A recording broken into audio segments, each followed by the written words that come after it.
After his death, Sigemund's glory grew and grew because of his courage. When he killed the dragon, the guardian of the hoard, under grey stone he had dared to enter all by himself to face the worst without Fitela.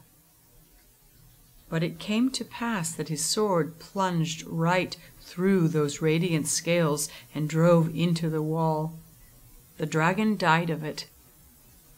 His daring had given him total possession of the treasure hoard, his to dispose of however he liked.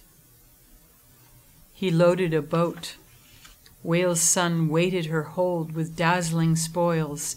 The hot dragon melted. Sigemund's name was known everywhere. He was utterly valiant and venturesome.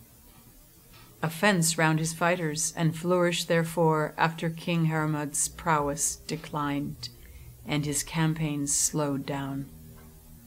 The king was betrayed, ambushed in Jutland, overpowered and done away with.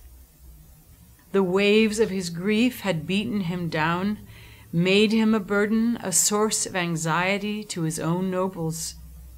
That expedition was often condemned in those earlier times by experienced men, men who relied on his lordship for redress, who presumed that the part of a prince was to thrive on his father's throne and defend the nation, the shielding land where they lived and belonged, its holdings and strongholds.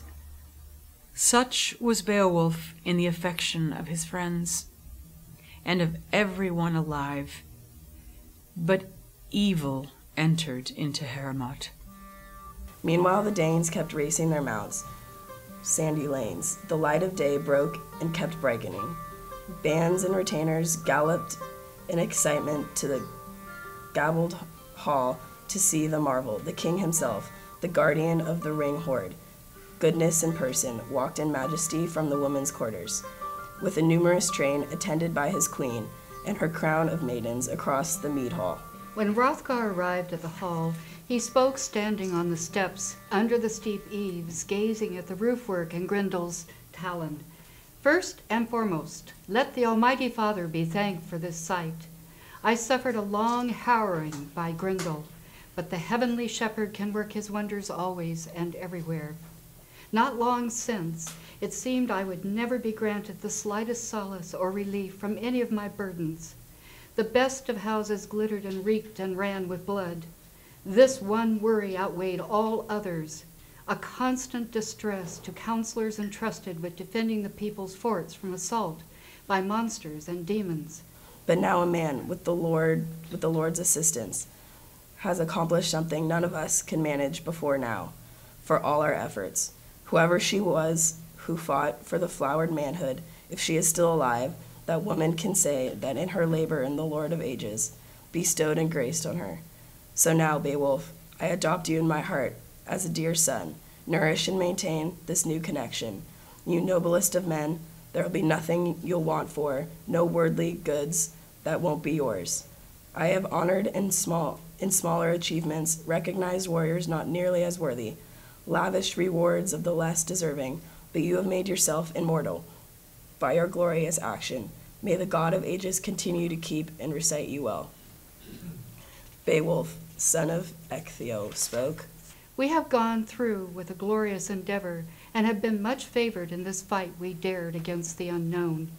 Nevertheless, if you could have seen the monster himself where he lay beaten, I would have been better pleased. My plan was to pounce, pin him down in a tight grip and grapple him to death, have him panting for life, powerless and clasped in my bare hands, his body in thrall. But I couldn't stop him from slipping my hold. The Lord allowed it. My lock on him wasn't strong enough. He struggled fiercely and broke and ran. Yet he bought his freedom at a high price, for he left his hand and arm and shoulder to show that he had been there, a cold comfort for having come among us. And now he won't be long for this world. He has done his worst, but the wound will end him. He is hasped and hooped and hurpling with pain, limping and looped in it. Like a man outlawed for wickedness, he must await the mighty judgment of God in majesty. There was less tampering and big talk then from Unferth the boaster, less of his blather as the hall thanes eyed the awful proof of the hero's prowess, the splayed hand up under the eaves. Every nail, claw, scale, and spur, every spike and welt on the hand of that heathen brute was like barbed steel. Everybody said there was no honed iron hand enough to pierce him through, no time-proofed blade that could cut his brutal, blood-caked claw. Then the order was given for all hands to help to refurbish Heorot immediately, men and women thronging the wine hall, getting it ready. Gold thread shone in the wall hangings, woven scenes that attracted and held the eye's attention, but iron braced as the inside of it had been. That bright room lay in ruins now. The very doors had been dragged from their hinges. Only the roof remained unscathed. By the time the guilt-fouled Fien turned tail in despairs of his life. But death is not easily escaped from by anyone. All of us with souls, earth dwellers, and children of men, must make our way to a destination already ordained, where the body, after the banqueting, sleeps on its deathbed. Then the due time arrived for Halfdane's son to proceed to the hall. The king himself would sit down to feast. No group ever gathered in greater numbers or better order around their ring-giver. The benches filled with famous men, who fell in with relish, round upon round of mead was passed. Those powerful kingsmen, Hrothgar and Hrothulf, were held in high spirits in the rafted hall. Inside Heorot there was nothing but friendship. The shielding nation was not yet familiar with feud and betrayal. Then Halfdane's son presented Beowulf with the gold standard as a victory gift, an embroidered banner, also breast mail and a helmet, and a sword carried high. That was both precious object taken of honor. So Beowulf drank at ease. It was hardly a shame to be showed with such gifts in front of the hall troops. There haven't been many moments, I'm sure, when men exchanged for such treasures at so friendly a sitting. An embossed ridge, a band lapped with wire, arched over the helmet, head protection to keep the keen ground cutting edge from damaging it when danger threatened, and the man was battling behind his shield. Next, the king ordered 8 horses with gold bridles to be brought through the yard into the hall. The harness of one included a saddle of sumptuous design, the battle seat where the son of Halfdane rode when he wished to join the swordplay.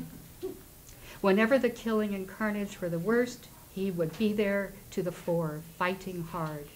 Then the Danish prince, descendant of Ing, handed over both arms and the horses, urging Beowulf to use them well. And so their leader, the lord and guard of coffer and strongdom and room, with customary grace, bestowed upon Beowulf both sets of gifts. A fair witness can see how well each one behaved. The chieftain went on to reward the others. Each man on the bench who had sailed with Beowulf and risked the voyage received a bounty, some treasured possession. In compensation, a price in gold was settled for the great Grendel had cruelly killed earlier, as he would have killed more had not mindful God and one man's daring prevented that doom. Past and present, God's will prevails. Hence, understanding is always best and a prudent mind. Whoever remains for long here in this earthly life will enjoy and endure more than enough. They sang then and played to please the hero, words and music for their warrior prince, harp tunes and tales of adventure. There were high times on the hall benches, and the king's poet performed his part with a saga of Fenn and his sons, unfolding the tale of the fierce attack in Friesland, where Hnefs, king of the Danes, met death.